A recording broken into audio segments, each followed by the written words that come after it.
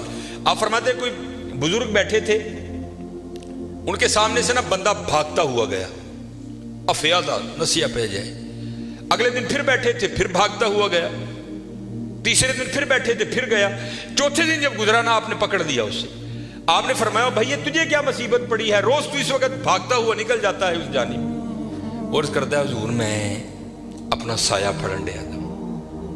آپ نے فرمایا پھر تو ساری زندگی نہیں پکڑ سکے گا. اس نے کہا حضور وہ کیوں؟ آپ نے فرمایا تو نے کر دی ہے سورج کو کنڈ، سایہ آ گیا ہے تیرے آگے. اب سورج کو کنڈ کر کے جتنا مرضی بھاگ، کیونکہ سایہ آگے ہے، وہ بھاگتا رہے گا تو اس کے پیچھے بھاگتا رہے گا، پکڑ نہیں سکتا. ہاں ایک کام کر لے، پکڑ پھر بھی نہیں سکے گا، لیکن پھر یہ ہوگا کہ تو سایہ کے پیچھے نہیں بھاگے گا، سایہ تیرے پیچھے بھاگے گا. انہیں کی حضور کی آپ نے پھڑکنا دا پاسا پویا اور منہ کیتا سورج جل. فرمایا ہوں سورج جل نوں دوڑ لا، سایہ تیرے پیچھے پیچھے دوڑے گا. یہ مثال دے کر مولانا روم کہتے ہیں تو نے بھی اللہ اور اللہ کے رسول کے دربار سے منہ پھیر لیا ہے اور بھاگ رہا ہے دنیا کے پیچھے. اب دنیا آگے آگے تو پیچھے پیچھے. اوے ہاں بھاگنا ہے تو دوڑ مدینہ کی طرف لگا، پھر دنیا تیرے پیچھے پیچھے ہوگی، تو آگے آگے ہو.